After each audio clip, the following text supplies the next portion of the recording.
Oh, Cool, cool. Hello, hello, hello, everyone. My name is Daryl McGraw. I am super excited to be here. I'm also a person in long-term recovery, which means I have not used a substance since May 7th, 2007. And I am super happy to be here with my friends from the UK, favorite UK in the building. So I really appreciate that. I appreciate the invite. So we're going to talk today about recovery, reentry. We're going to talk a little bit about everything. Feel free to chime in, use the chat box, do whatever. You know, I got Khalees in the back of the house, handling the back of the house. So if we need, if you wanna ask questions, you want anything like that. But today we're going to talk about the about just recovery. Just really wanted when I had the opportunity, we were talking about what this topic was going to be. We're going to talk about recovery, and as I said, when I introduced myself as a person in long-term recovery, which means that I have not used a substance since May 7th, 2007. I recently just celebrated 17 years. Thank you, thank you, thank you. I appreciate that. But it also means that, when you meet a person that's in recovery or says they're in recovery, they identify as a person in recovery. That means that person should be respected. That person should be respected, well respected. When you hear a person's a recovery coach, you hear that this person says, "I'm a person in long-term recovery. I haven't done this substance." And recovery means a lot to us. Like I like that we use the term recovery because it may mean you don't have to tell a person what you're in recovery from. And I am a person that believes that we're all in recovery from something, right? So I'm a person that's in recovery from multiple different things, more substance use challenges. I'm also a person in recovery. If you look at this picture, that's one of my jail pictures, one of my many jail pictures. Pictures. I'm also a person in recovery from the criminal justice system. I'm also a survivor of police violence. So when a person identifies as a person in recovery, I feel like that person is one of the most important people within the organization, and that person demands respect.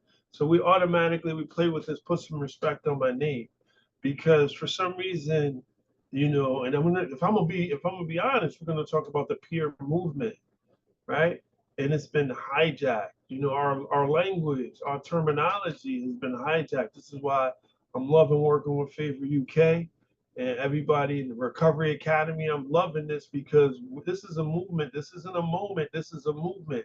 You need to understand we are moving in a different direction. We are coming to reclaim some things, right? Because these organizations have, taken the term peer and just made it just anybody's a peer now just because you have that title or that job, or anybody can be in recovery. And those of us that are in recovery know that recovery is not a light switch, it's a journey. So when we start to talk about putting respect on something, we're talking about putting a respect on our name, putting a respect on this movement, putting a respect on how recovery is seen around the world and in our country. So this if you came, if you're in the room now, you know. But if you're not, and you're seeing this for the first time on a recording, man, sit back because we're going to talk about some things.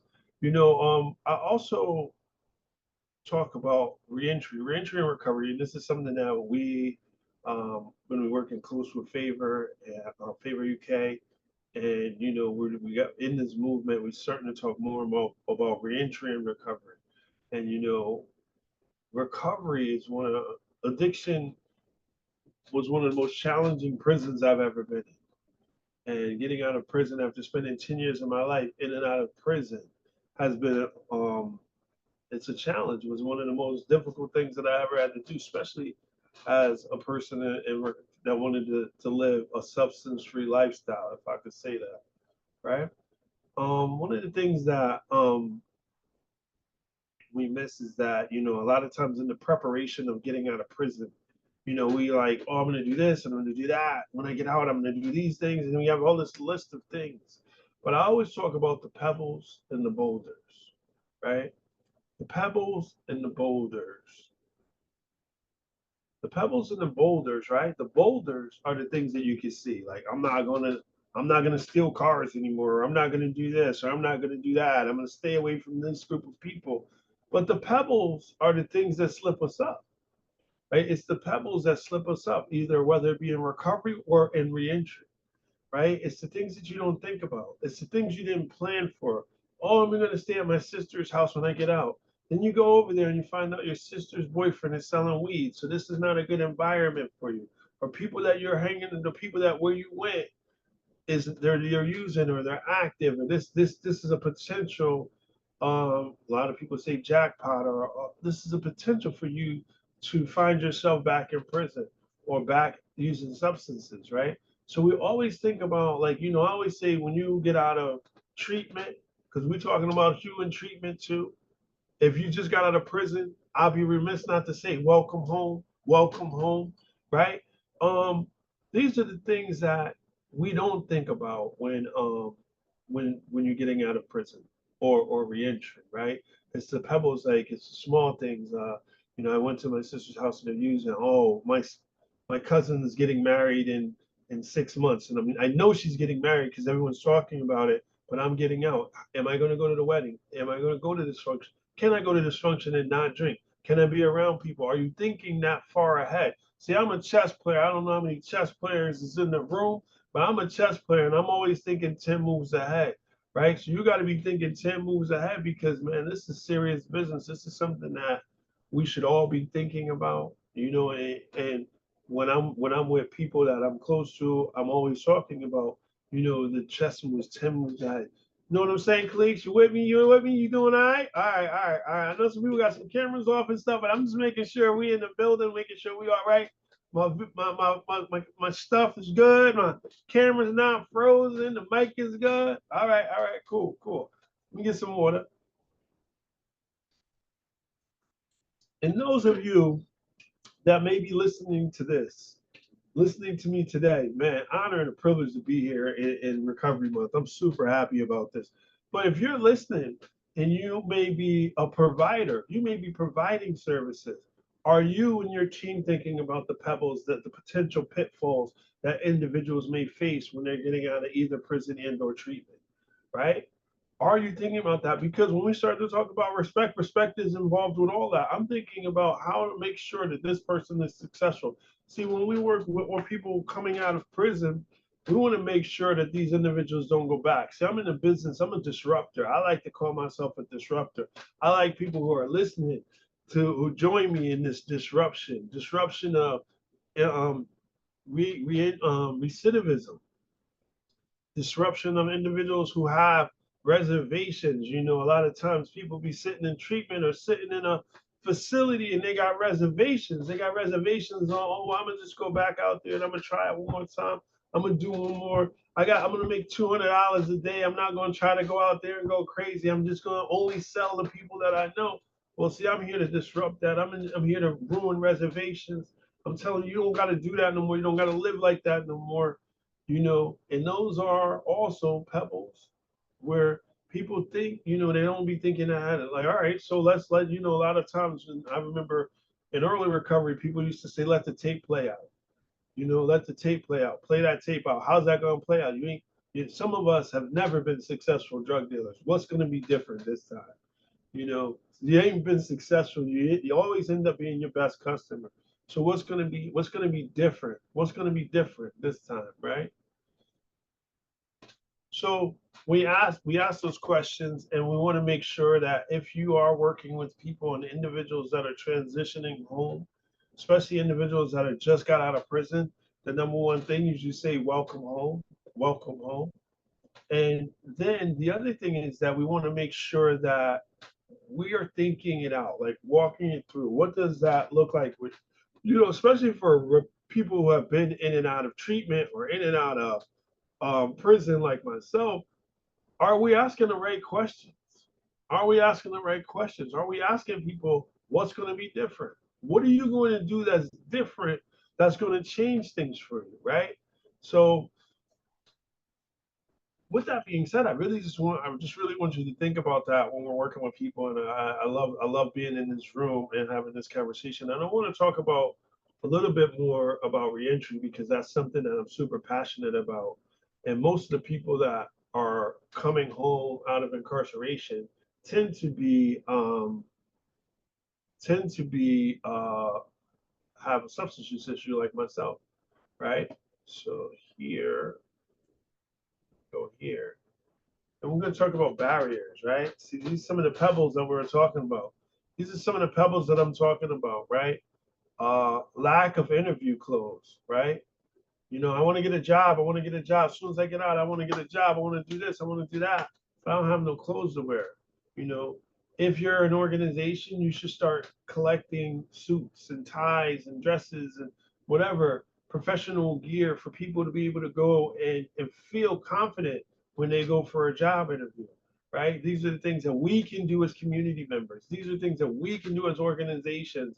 We have a clothing closet for just this purpose, right? Because you want to get a job and you want to look your best. So we want to make sure that. But that's something that, you know, when you're planning your reentry, where are you going to get? Do you have a suit? You know, we worked with young people for a while and they were like, only time I ever wore a suit was went to a funeral. I'm like, well, you know, you wear suits to, you know, I wore suits every day to work, like, right? So it's not just that. So understanding that, you know, making sure people are look good and feel good with what they're wearing.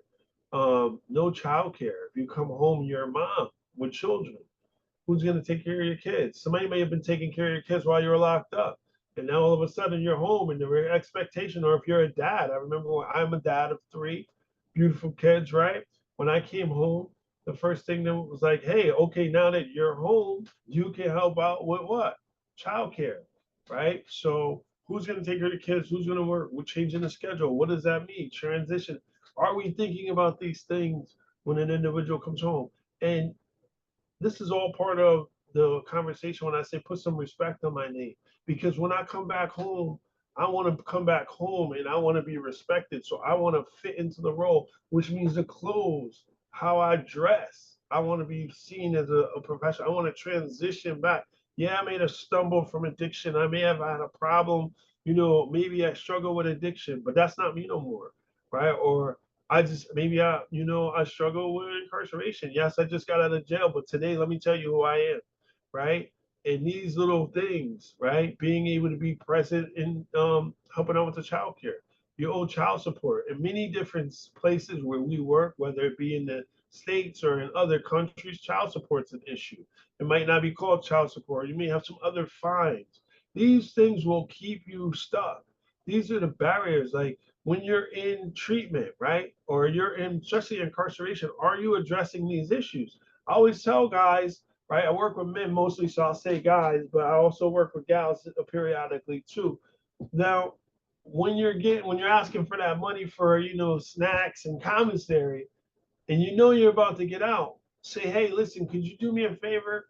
Could you not send me any money this month? I'm gonna tough it out because I know I owe a ticket. I know I owe some cards. I know some tickets.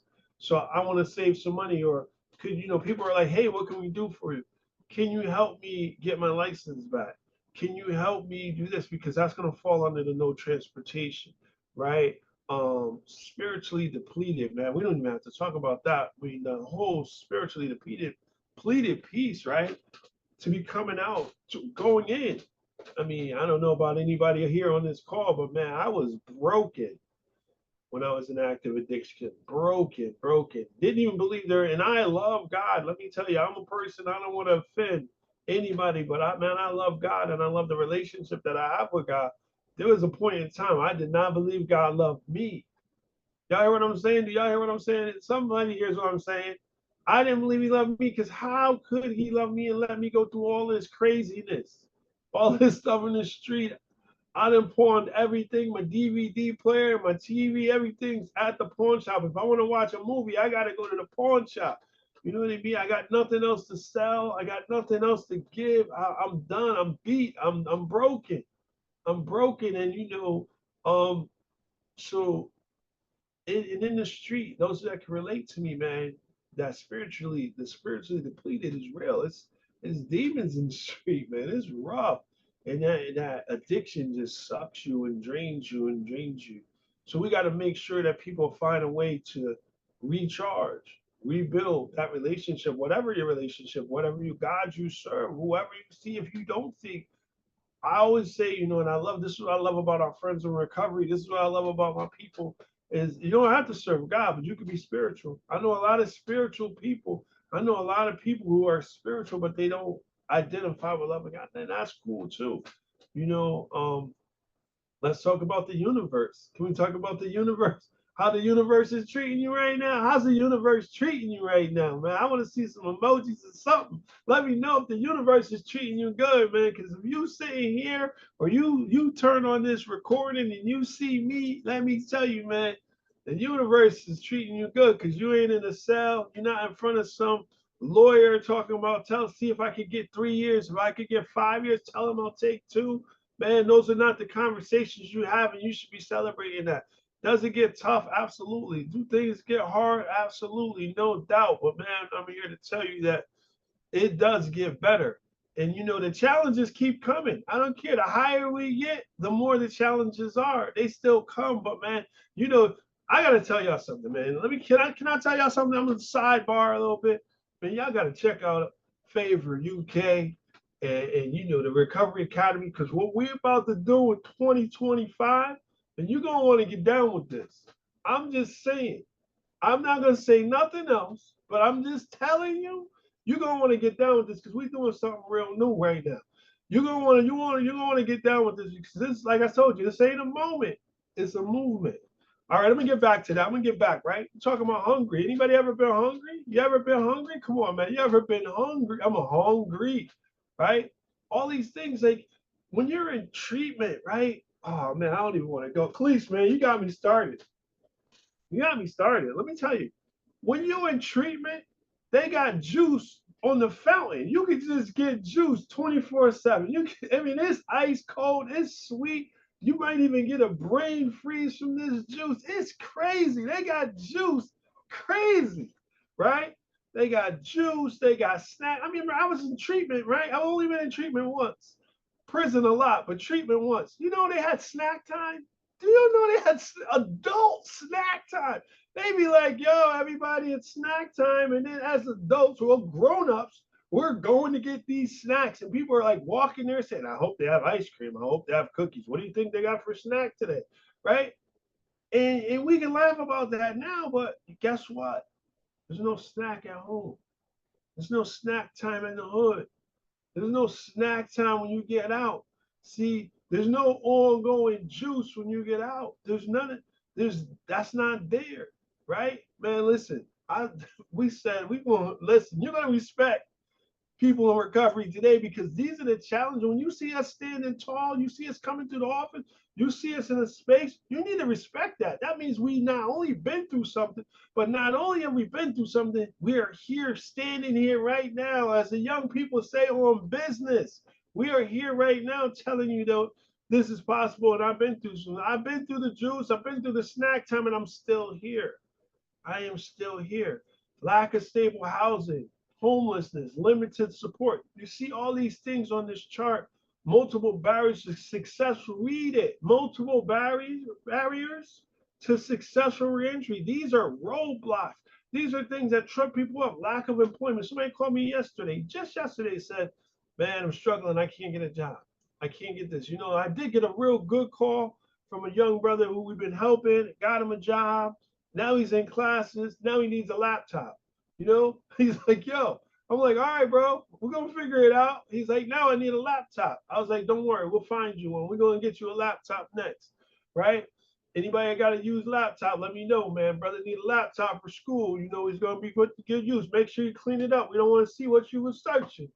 But understanding these multiple barriers, primary care, we should put lack of support tools. Some of us go back to school. Some of us, I remember when I first got into recovery, I wanted to be a drug counselor because I thought drug counselors was cool. Right? I thought drug counselors was a cool gig, right? I figured I wear regular clothes, walk around with sneakers, and be like, yo, stop smoking crack. Right? I was like, I'm gonna be the coolest drug counselor. So I went to school. I went back to school. I did all that. And I never became a drug yet. I still got time. I've done a ton of other things that God has allowed me to do. I haven't been a drug counselor yet. But that's one of the things, like, understanding that we want to give back. We want to be supportive. So any way that we can help the next person, because at the end of the day, this is what this community is about. And when I talk about Favor UK, I talk about the Recovery Academy, and I talk about that. What I'm talking about is building a network, global network. This is global. This is a movement. This ain't a moment. This is a movement. So we're not just talking about just in your state. We're not just talking about in your city or your province or whatever they call it. We're talking about building this thing. So if somebody across seas or somebody needs something, it ain't nothing but a phone call. You need some support. You need somebody to come. You need somebody to support you. We're not just working within our confines. We are working globally. This is the movement. I'm trying to tell you, this is something you want to get down with. And the other thing is talking about mental health, primary care, hungry. And sometimes it's just somebody else sitting there saying, I've been there. I remember that. Yeah. Yeah. I remember struggling to get a job. Remember needing a laptop. I remember these things because it's important for us to remember them. This is why peer support is so important, right? And this is why we cannot. This is why it's so important, especially in recovery mode, to recognize and respect the importance of an individual identifying as a person in recovery, whether it be one day, whether it be 20 minutes, whether it be 20 times at bat, whatever it is, man. This is one of the most respectable things. I've done a lot of cool stuff. I've been with a lot of cool people. The coolest people I've ever been is people who are in recovery. And I love it. I love it. I love it. I love it. It's one of the things, when I was in the street, anybody will tell you I rep the street hardcore. I was a street dude. I identify as a street dude. Today I identify as a person in recovery, and I rep that. I rep that wholeheartedly. So when somebody says, "Can you show up? Can you speak? Can you talk for this?" I can't wait. I can't wait. I'm excited to be in a space where we can talk about recovery and talk about how good it is and how challenging it is too. But the one thing that we will not be is disrespected anymore. You will not disrespect people in recovery. You will not be calling them junkies, addicts, and all that stuff like that, giving them the crap jobs. We're not doing that no more. We're not operating at that level no more. It's time for us to level up. I've been through something. Tell your story and tell it strong. But make sure that it's an art. Telling the story is an art. Like sometimes I use that as a tool as well, right? I say certain things that are relevant. Like everything I always say to people who are in like want to do talks and want to keynote events and want to do this. I say, well, listen, you know, who's your audience, know your people. And every meeting is not a meeting. I've told my story in many places and many venues. I've been really blessed to be able to do that. But I've also been places where I had a person that I work with said, "Hey, I've been working with you for like 10 years and I never heard your story." I said, "Well, you've never been in a place where I told it." Right? See, because it's not a story for everybody. It's not a story for every place. Everybody doesn't need to know I was in prison. Everybody doesn't need to know that I struggle with addiction issues. Everybody doesn't need to know that. The people that know needed to know, and that's what I love about this thing. Well, I don't just go around talking about my troubles of addiction and my troubles. I don't. That's not my thing. We all got a Facebook friend that likes to talk about everything that's going on in their life. Every week they got a new boo, right? This is the one. Well, now that's the number 21, but we're gonna rock with you. We're gonna support you. We're gonna support you. But keeping it, 100, right? Is that this is our thing. This is our thing, and we really, when I talk to Khalees and Nita about like what it is that we're talking about, man, this thing is special. This is not, man. I don't want to get off script, but when I got to meet Nita, and it was just like we've known each other for a million years. Like and we got some really good food, which we talk about later, because And for those of you that follow me on social media, don't if you're on a diet or anything like that, don't follow me because I don't really eat healthy. Like you might see a cheeseburger with donuts and stuff on it. It was just don't follow me, don't do it, don't do it. But I digress because I'm thinking about food again. But we talked about the homely and criminal justice obligations. I just want to talk to some providers real quick that may see this later or that work with individuals. I see my homegirl Jenna in the building. Appreciate you. Um, you know, I want to make sure that organizations and people that work with people that are transitioning from incarceration know that some of those criminal obligations are super big pebbles, right? We almost can call them boulders because you want me to do X, Y, and Z, and you want me to do all these things and try to readjust back into the community. Some of those things, this is why we do reentry simulations. If you have an opportunity to see us do a reentry simulation, whether it be somewhere in the UK or in the States, we do these reentry simulations just so individuals can understand the challenges of reentry. Especially, you don't got to go to jail. Look, we showing you don't even got to go to jail, but we're going to show you how difficult reentry is. So make sure you holler at us a favor, holler and ask about that, and we'll make sure that you understand that we also do forensic peer support training. Make sure you holler about that too if you want to know more about how to work with individuals, right? You may be a recovery coach, you might be a peer specialist, a recovery peer specialist, maybe even working in the ED. But I think the added bonus to understanding forensic peer support is huge for anybody that's out there, anybody that's interested. And make sure you keep in touch with Favor UK, and make sure because we're going to be doing a forensic peer support training soon, and that's going to be specific for you to understand how to work with individuals that are facing these exact barriers right here, right? You're gonna work with individuals and understand like how do we talk about like the struggle of, man, I owe all this child support, so I'm not even getting a job. I'm not going to work because all they're going to do is take my money, or I'm on a lot of times, especially here. Um, there's a lot of MAT going on, right? There's a lot of MAT, medicated assisted treatment, they're calling that. That's not recovery. Can we be clear? Oops, I might offend some people, but that's not recovery. That's a medication that will lead people to recovery, but that's not recovery, right? And I say that because I was on a panel one time and a doctor said, we got 30 people into recovery today. And I was like, hmm, that's magical. That's some pretty dope magic. How do you do that? Because recovery is a journey. Recovery is a journey. Recovery is not something that just happens like that. It's not a light switch. It's something that we need to work on each and every day. Sometimes we do good. Sometimes we can do better, right? So it's not that. So we want to say that a lot of people are getting out of prison with this medication, but don't know how to talk to the employer about being on the medication. You can talk about your um, criminal history, but now you got to also tell them that you're on MAT, and people are not being properly prepared to do that.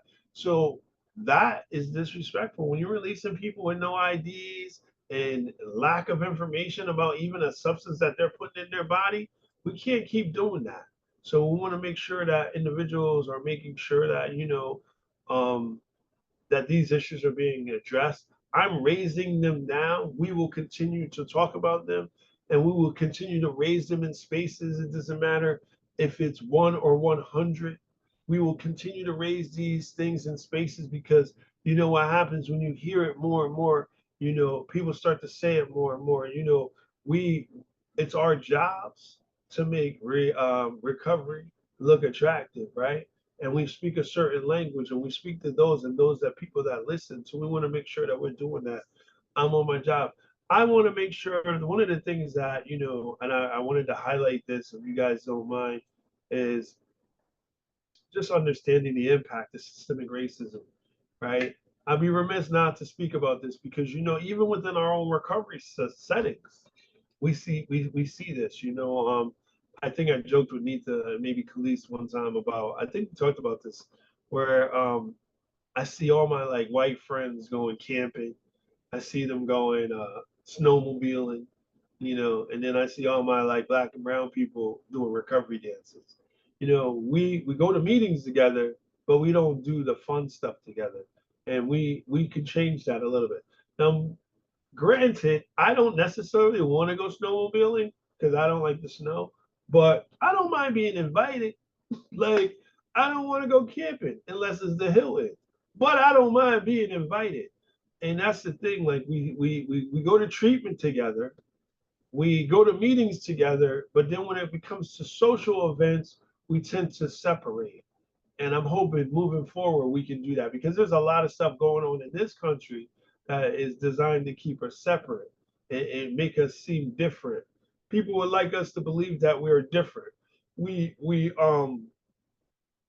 people would like to believe that we heal differently, we recover differently, we are different. And so understanding that, this is why I wanted to add this, because there is some differences.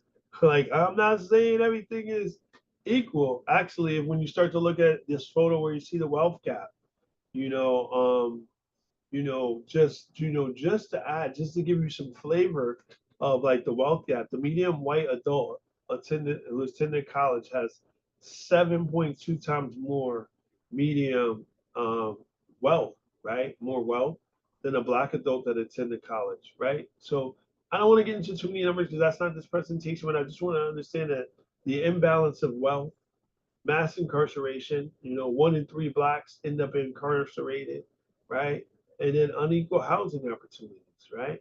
Housing is everything, man. Housing, man, like there's a lot about housing, and I always get frustrated when I'm in a meeting where there are individuals that are transitioning home, getting out of prison or treatment, and they're forced to seek sober housing or they're forced to seek this because of their wealth, their income, right? I remember being in a meeting where a politician who shall remain nameless, right? And they said, well, if a person can pay $140 a week, that's almost $600. I can't understand why they couldn't just pay regular rent. And I was looking at them like, you really don't know. You really don't understand how this thing works. I mean, that 140 a week may have been a hard 140 to get, and that's without eating. Maybe there are tips because they work at a restaurant and they're able to pay just that. And maybe they didn't even eat. Maybe they had to go to the soup kitchen or something like that. And you don't know what you don't know. And it is our job to educate people, to educate. I feel like it's our job to disrupt, it's our job to educate, enlighten, and empower individuals, right? That's what we're here for. You know, so understanding that mass incarceration coming out with a criminal record, right? I did a presentation not too long ago where, and I'm going to keep it on the racial disparities piece, is that a black male without a criminal record and a white male with a criminal record, the white male has 13 times more percent better chance of getting a job than a person of color without, I said, without a criminal record. So imagine if you have a criminal record and you're a person of color, how challenging that's going to be. So, and I say that not to separate us, but I say that to bring us together because you may not be a person of color, but you may be a person in position to help a person of color at least understand, like, these are the challenges that you're going to face. So I need you to get this right while you here. This is what I need you to do. This is the work. This is the work. If we're working together, you don't have to be a person of color, but you could be a person that helps another person achieve what they need to be. Help that parent get back home to being a parent. Y'all hear what I'm saying? Oh man, y'all know what I'm talking about. We said this is about putting some respect on my name. Let's can we be clear? Can we be clear about what we're talking about today?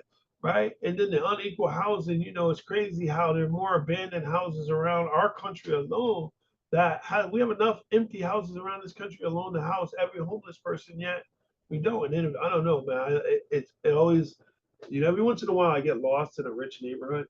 This is my fear. There's two things I don't really like: farms in rich neighborhoods. I get freaked out. I'm just saying. A lot of people get freaked out in black neighborhoods and in urban environments. I get freaked out in rich neighborhoods and farms because I feel like a lot can happen on a farm. I don't play around on farms. I don't mess around. I was in Vermont and I realized, oh man, They got farms out here. I didn't know that. My friend Hope brought me out there. We did a presentation out there, and and I love my people in Vermont. I'm actually going out there soon. Um, but yeah, I didn't realize there were farms out there. I missed that in my geography class.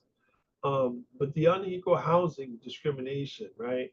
Um, those challenges that individuals face who can't afford housing, who don't have a roof over their head. Those are, we talked about being in a treatment facility where the juice and the bed and you could just drop your blankets off at the laundry room and somebody will wash them and all of that stuff. Even in prison, they come pick your laundry up and all of this stuff. Like there's always that roof, but then when you get out, the overwhelming effect of having to put that roof over your head yourself, to having to get that food yourself. Some people have never done that on their own. And so when they find recovery, when they get into recovery, and now we start to be more responsible, right? And so many times, myself included, you get into recovery and all this stuff starts to now all of a sudden you remember how you screwed your credit up, or now you remember how you did this. And that's part of the work. That's part of the work. A lot of times we talk about, at CCAR, right? Shout out to CCAR all over the world, right? Shout out to my people. But we talk about recovery capital. We talk about recovery capital. And with the recovery capital, those are the little wins. Okay, you paid this bill, you paid that parking ticket or that speeding ticket, you got your license back, you got an email. These are things that build self esteem and respect, right? But if we got people on the other side of the table who do not respect us walking in the door because we identify as a person that had a substance use issue, or if we identify as a person coming out of incarceration, therefore we don't deserve the same level of respect as you. Come on now, this is something that we need to be looking at, because and I'll say it, like even in our own spaces, sometimes, we don't respect people that's on MAT. We don't respect people that use medication assisted treatment. We don't respect, like, right. So we got to respect. If we asking for respect, we also must give it. We also must give it. We also must be saying, we can't expect people to treat certain people a certain way and then not treat everybody that way, if that makes sense to you guys, right? Um, yeah, man, y'all got me started, man. I was gonna be chill. I told you, Cleese, I was gonna be chill, and right now y'all got me kind of warmed up. Y'all got me like turned up, right? So I'm gonna take y'all down memory lane a little bit. We got a little bit of time before we close out. But y'all all right? Y'all doing good? Kind of get some thumbs up. Let me know y'all still here. Let me know y'all didn't go to the mall or nothing. Let me know. Give me your emojis or whatever. Let me know you're in the building.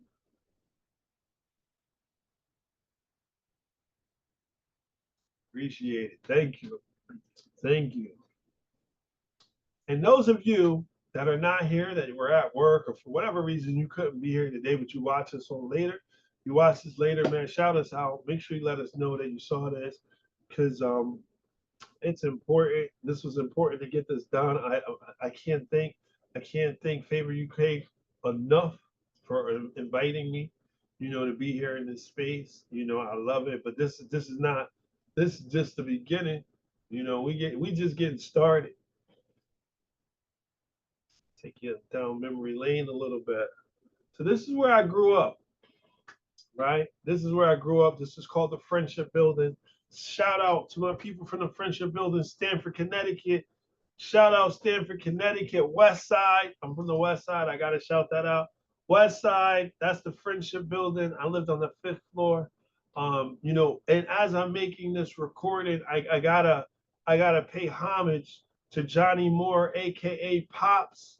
He recently passed away. He lived on the 5th floor, and he sat in the window and he was like everybody's dad in the hood.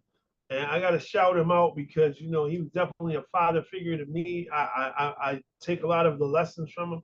He just recently passed away, and he lived in our building, so I just want to shout him out. Right, that's Stamford, Connecticut, West Side. But what I want to say is, when you look at this building, there was 12 floors, 120 families, right, or something like, yeah, I think it's 120 families, and only 3 dads. Mr. Moore was one of them. right? Only three dads, right? So we didn't have a lot of role models. We didn't have a lot of role models in this building. So like male role models, and when I was growing up, I I idolized the drug dealers. The drug dealers were the people that I idolized. They were the people who had the cars, they had the jewelry, they were the ones that were successful. And those were the people that I idolized as a young person, and I wanted to be like them. And it wasn't until a couple of trips to prison that I realized that probably wasn't the best path for me.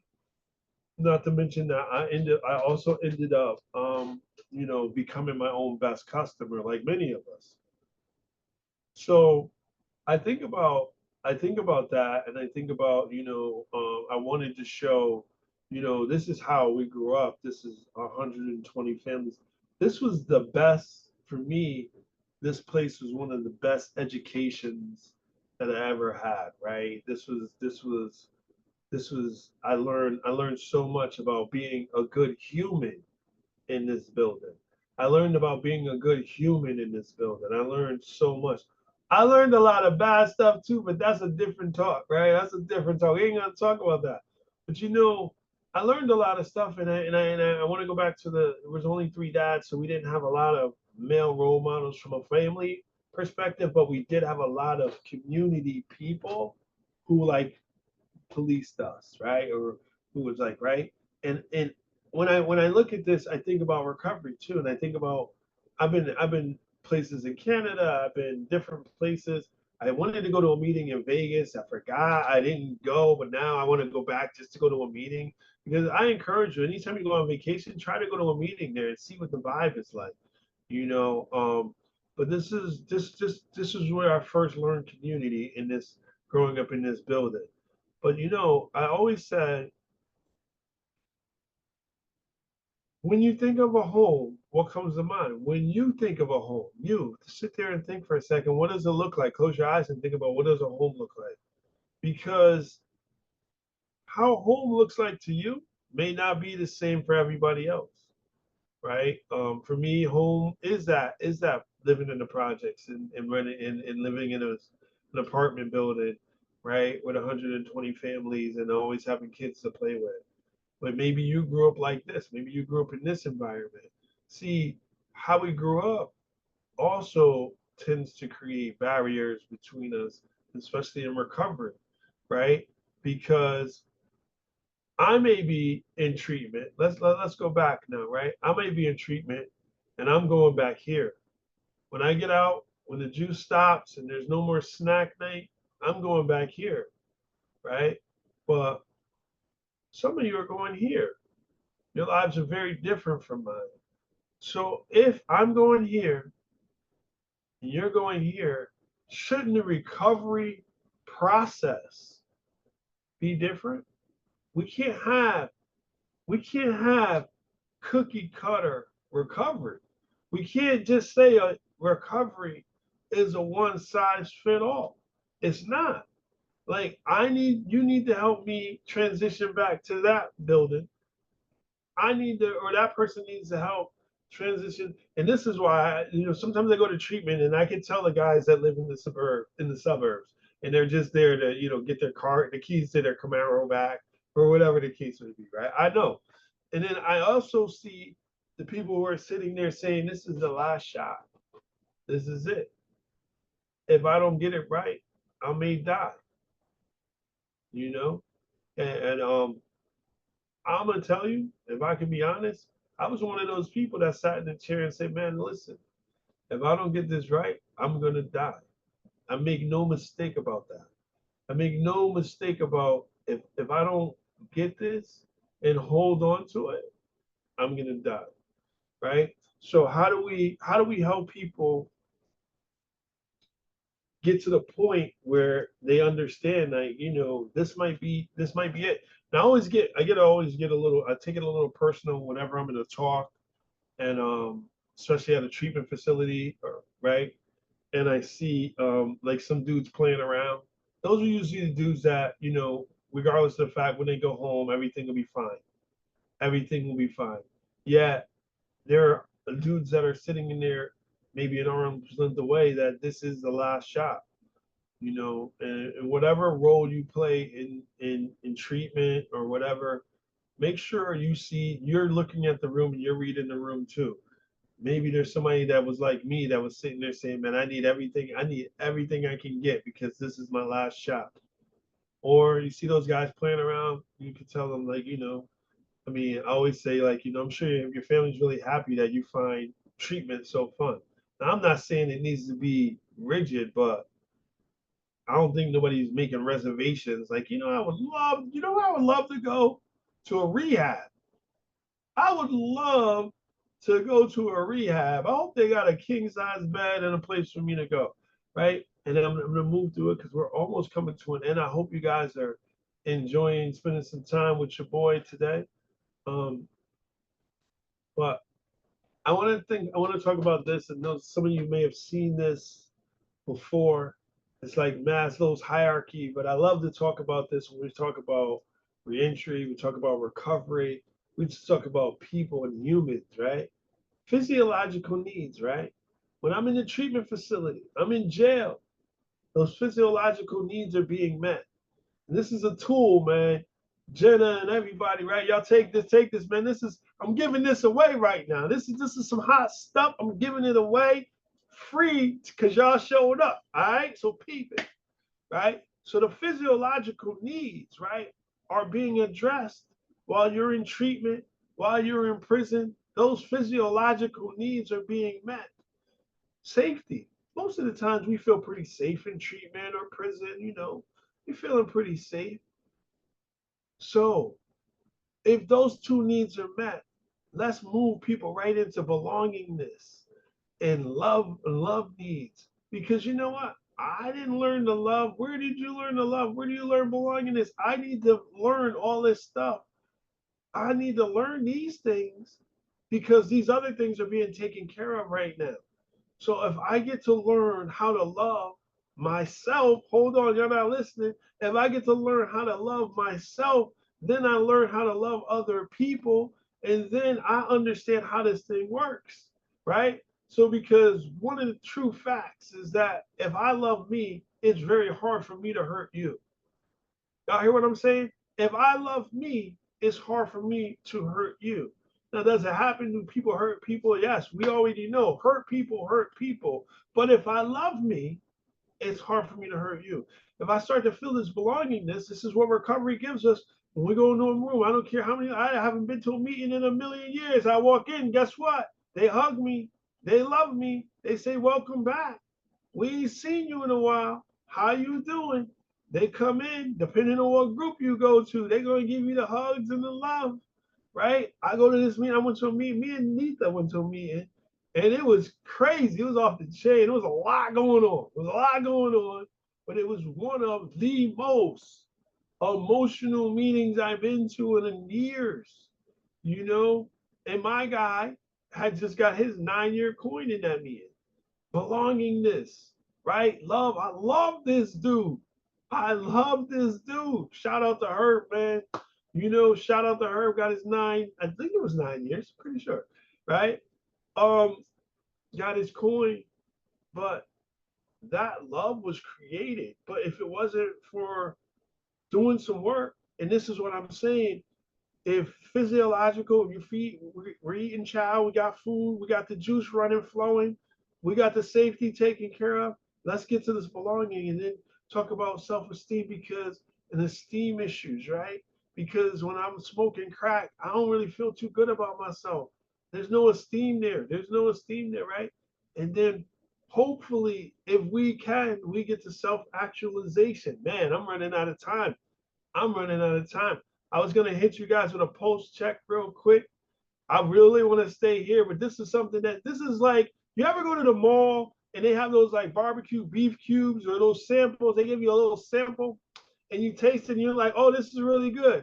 Well, you call Favor UK, the Recovery Academy, and we'll give you the whole meal. We'll get back to this. We'll let you dissect this and let you eat it up. Let you get it. You'll be able to sop it up with a biscuit, but right now we're only giving you a little bite, right? So I'm gonna hit you with this pulse check real quick before I go because my time is short. Khalees is looking at her watch, acting like, yo, come on, man, let's go, let's speed it up. I got you. So here, I just want to hit y'all with this because this is one of my favorite slides. Shout out to Hope Payson, my homegirl, EMDR champion of the world. Um, but this thing here, you guys see where it says drugs, alcohol, and behavioral addictions? Y'all see that? Do y'all see that where it says at the top of the slide it says drugs, alcohol, and behavior addiction? That's what we come through the door with, right? That's what we come through the door with. But if you look below, the root causes of a lot of the reasons that we're using alcohol, drugs, behavior addictions, acting out sexually, gambling, all these different things, unsafe communities, right? I don't feel safe where I'm at. I need to numb this limited resources. I'm broke. The only thing we can do is get high, right?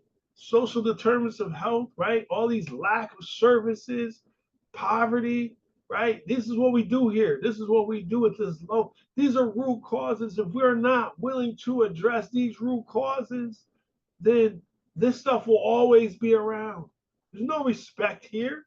And these organizations, see, there's an organization everywhere that oh, we got Alcoholics Anonymous. We'll put you in an IOP. They got all kinds of letters. They're gonna put you in IOP, this AOL, whatever, this, and that, but not addressing. Don't judge me, please. I don't know AOL. I don't know, right? And this is the thing where they're not addressing the root causes. They're not addressing the root causes, right? They're not addressing the root causes. And when we don't address the root causes, right, of these things, right? Poverty, intergenerational trauma, where oppression, these are the root causes that individuals find themselves, right, numbing pain for, right? And can I just give y'all this real quick? I know we're running out of time, but when we don't address those issues, these are the common things that you hear people say. There's something wrong with me. I am different. I am less than. I am alone, right? How many times you heard someone say I'm alone? Or you yourself have said, I know I've said it, I'm alone. I'm different. There's something wrong with me. All through treatment, incarceration, school, nobody ever said to me, they always said to me, what's wrong with you? Everybody, parents, what's wrong with you? What's wrong with you? Nobody ever asked the right question. What happened to you? No one ever said, what happened to you? Right? Because they're so busy saying, so if someone says to you, what's wrong with you enough, then eventually you're going to believe that there's something wrong with you, right? They didn't tell me when I was going through the crack epidemic that that drug addiction was a disease. They said there was something wrong with me. You're messed up. You are broken. I'm different. I'm different, right? People like to remind you that you're different, right? And I am never safe. There are a lot of people that walk around and don't feel safe, or I am disposable. Man, I tell you, when you think back to usage or the days in the street, there were so many people who believed they were disposable, right? And this is the thing, if nothing else that we can do, and we can't talk about anything today, man, you're not disposable. You are worth it. You are worth it. You are worth it. We love you. Man, shout out to Favor UK for bringing me in the building. Shout out for the Recovery Academy. Like I said, man, 2025 is our year, but we're going to start right now. So if you want to get down with it, you better let us know. If you want to know more about the trainings that's going to be coming up, that we're going to be kicking the doors down, forensic peer support, and anything else or things that you want to talk more about, let us know, man. Let us know. Shout out Khalees. And this is where we're at. So if you don't know, that's your fault. Because now you're accountable for what you do know. And we're just gonna stick right here to next steps, right? I don't like to say the end. I like to say what we're gonna do next. Any questions, comments before we slide out of here? Mom dropped a question in the chat. She said she couldn't come in, and she just wanted to ask, what are some first steps in changing culture within the criminal justice settings? Any tips? Oh, okay. Yeah, yeah. Wow, that's a big question. Tell your That's mom. a very broad question. Do Yeah, you how long do you have? No, I'm I just know, kidding. I know, I know. Don't worry. But first of all, like at the end of the day, and my answer is always going to be treat people as human beings. Can we start by that, right? Can we start by treating people as human beings, right? Seeing people as equal, right? You know, because a lot of times, especially in a criminal justice setting, you're meeting people on their worst day, right? Yeah. That's their worst day. So how are we treating people? Are we treating people as human beings? Are we calling them by their first name and not their last? Are we describing? A lot of times they'll be like, oh, well, there's the bank robber, there's a drug addict, there's the this. The labeling must stop. Those one thing that we could do within our fields is in the labeling. There's so much labeling going on, naming people by their diagnosis and or their behavior. You know, no one you're calling people by their behavior, like instead of addressing them by their name. In prison, it's intentional that they call you by your last name. And then now here, if you don't know me, I demand we say put some respect on my name. You will call me Mr. McGraw.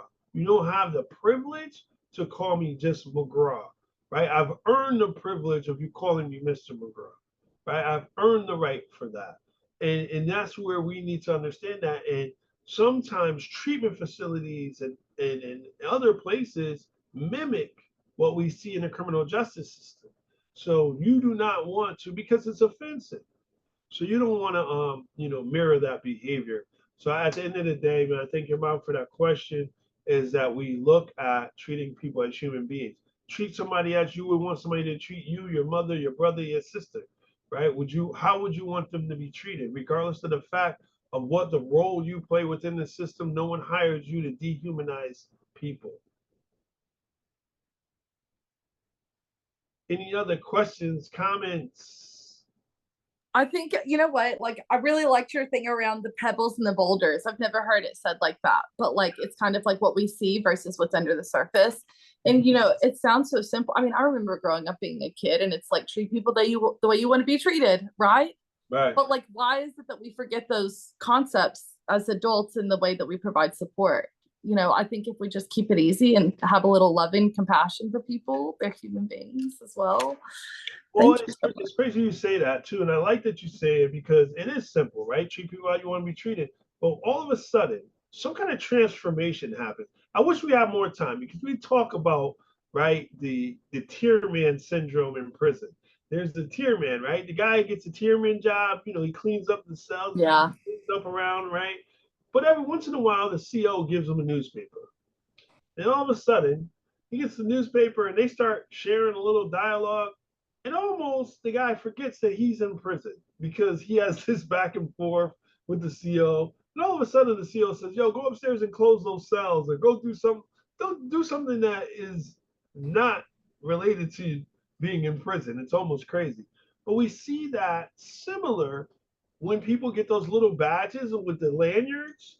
You get your picture on your lanyard, and all of a sudden, you're like, yeah, Kalisa, we aim the dilithium crystals, and you start talking clinical and all that stuff. And this is where the peer movement is getting a little murky, It's right? We need peers and people in recovery to stay who they are, stay authentic, right? I can talk like that. I may be clinically trained, but it depends on what space I'm in, how I deliver messaging, how I'm going to talk to people, and we need to be able to stay authentic because we're seeing so much yeah. where individuals, you give somebody a badge with a lanyard, and all of a sudden they're policing people, they're acting differently. You don't even know them anymore. You're like, bro, you just got that. All that is a little plastic bags. You know that ain't that. All that is plastic bags. They make those at Staples. Like, but all of a sudden, people have this like, and I'm not knocking having the job. The job is great, good for you. Elevation is what we do, but let's not treat people differently because you got a badge and I don't. Let's not treat people differently. Let's not forget where we came from. Man, by the grace of God, I always say, man, God, please keep me humble and never let me forget where I came from. I don't care how successful or unsuccessful I get. please do not let me forget where I came from. You know, that's why we're gonna do some dope stuff coming up, man. Y'all better stick with us, man. We have conferences. I don't know what's next, man. What we doing next, man? What we gonna do? We're gonna. I think my mom's having a meeting with you to decide what we're doing next. We're talking about ripping the paint off the wall. We're going somewhere, man. Let's go. Yeah, Yeah, beautiful. super excited, and like I said, thank you for everybody that showed up, and those of you that are gonna watch us later. This is just the beginning of something that, man, is magical. I feel it in my spirit, and I'm super excited. This is why I came here. I could have did this, man. I could have did this in my sleep. I was so excited about coming here, you know. But I am gonna say, Khalees forgot to give me the link, so I wasn't able to share with all of y'all. But I know y'all got it now, so there you go. Come through, yes, and then when you watch us, make sure you drop a note somewhere so we know you saw it, so we can keep doing dope stuff. Awesome. Thank you so much, Daryl, and thank y'all for joining. Y'all have a good day. All right, check y'all later. Bye.